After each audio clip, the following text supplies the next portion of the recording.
আসসালামু আলাইকুম রহমতুল্লাহি ওয়া বারাকাতুহু। ভ্যাকসিন দেওয়া সম্পূর্ণ মুরগি বাচ্চা ক্রয় করুন সরাসরি খামার থেকে। যারা মিশরি ফার্মে মুরগি ক্রয় করতে চান আমাদের খামার থেকে সরাসরি আইসা দেখে শুনে ভ্যাকসিন দেওয়া সুস্থ সবল মুরগি ক্রয় করার চেষ্টা করুন।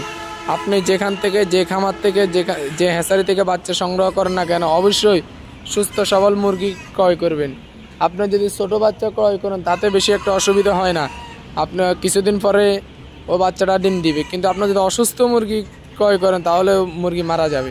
এই জন্য আমি আপনাদেরকে একটি সাজেশন বলবো ভাই, যেখান থেকে যার থেকে যে হ্যাচারি থেকে যে খামার থেকে বাচ্চা সংগ্রহ করেন, নতুন উদ্যোক্তা যারা আছেন তারা অবশ্যই মিশরি ফার্মি হোক, সোনালি হোক, দেশি হোক, টাইগার হোক, ব্রয়লার হোক, যে কোনো মুরগি আপনারা অবশ্যই মুরগি সুস্থ সবল দেখা এই মুরগি সংগ্রহ করার চেষ্টা করবেন।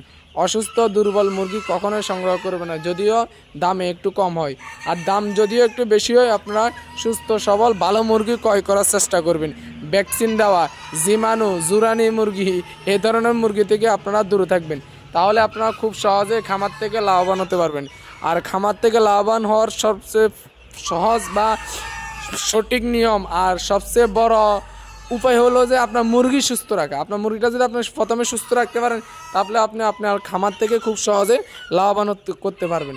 যাই হোক, আজকের ভিডিও পর্যন্ত। যদি ভালো লাগে লাইক করবেন, চ্যানেল নতুন দর্শক তাহলে চ্যানেলটি সাবস্ক্রাইব করুন। সব ভালো থাকবেন, সুস্থ থাকবেন। আল্লাহ হাফেজ।